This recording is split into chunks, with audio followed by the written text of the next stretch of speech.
Combien de sel par jour? Le sel est l'épice la plus utilisée dans n'importe quelle cuisine, qu'elle soit faite maison, amateur ou professionnelle. En plus d'ajouter de la saveur aux aliments, ce produit a le pouvoir de rehausser le piquant des autres aliments utilisés dans la recette. Si c'est si bon, pourquoi a-t-il été considéré comme un méchant de la saine alimentation? En fait, le danger n'est pas le sel lui-même, mais le sel que contient cet aliment. Pour chaque gramme d'épices, on en trouve en moyenne 400 mg.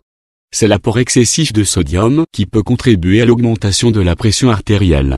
Il convient de rappeler que le sel que nous consommons quotidiennement n'est pas seulement au moment d'assaisonner les aliments. Les aliments transformés utilisent du sodium pour conserver le produit. Le sel le plus sain est celui qui ne passe pas par le processus de raffinage. Lors du raffinage des aliments, il perd ses vitamines, minéraux et nutriments naturels.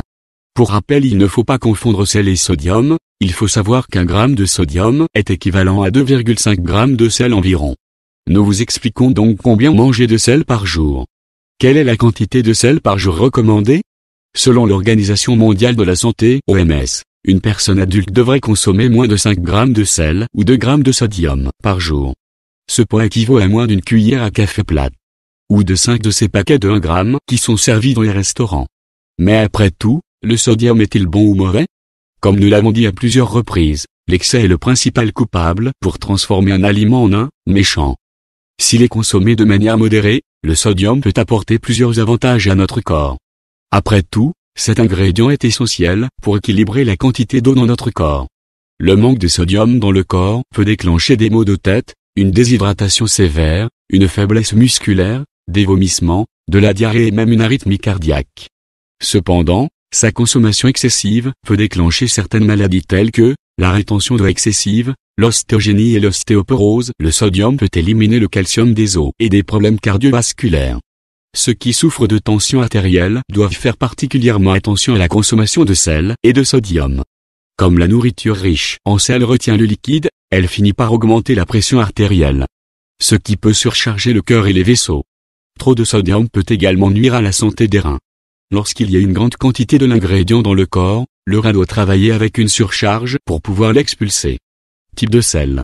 Raffiné, le plus répandu et le plus facile à trouver, ce type de sel, en plus du sodium, contient également de l'iode. Ce nutriment a commencé à être ajouté dans le processus de raffinement en 1920 pour contenir une épidémie de goitre et d'hyperthyroïdie. À grains extrêmement fins, le sel raffiné subit un processus d'industrialisation intense, perdant ainsi une partie de ses nutriments. Épais, ne passant pas par le processus de raffinage, ce type de sel évite le dessèchement des aliments.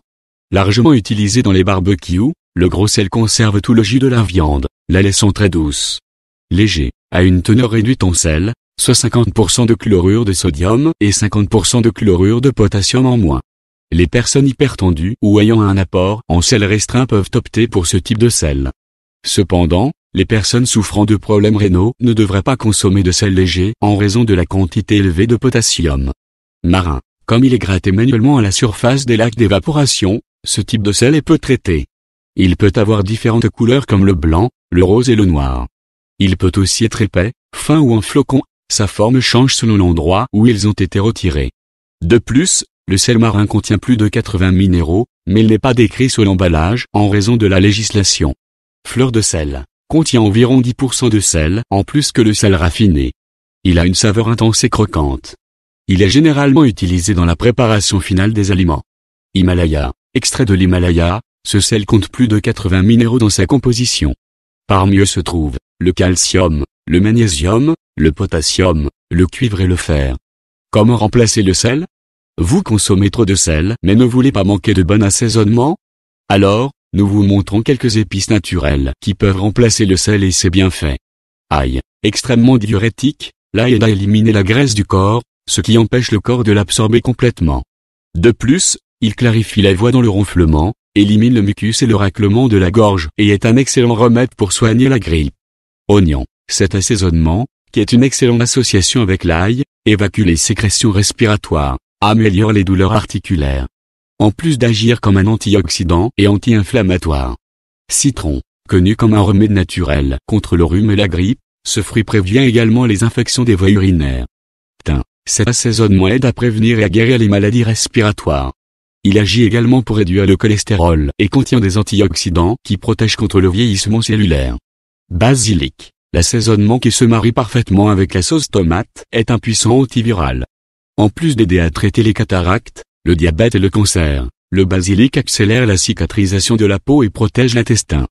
Persil, un remède puissant pour les problèmes de circulation et de rétention d'eau, la cellulite, les troubles de la vessie, l'anémie, l'épuisement physique, le déséquilibre endocrinien et l'insuffisance cardiaque et rénale.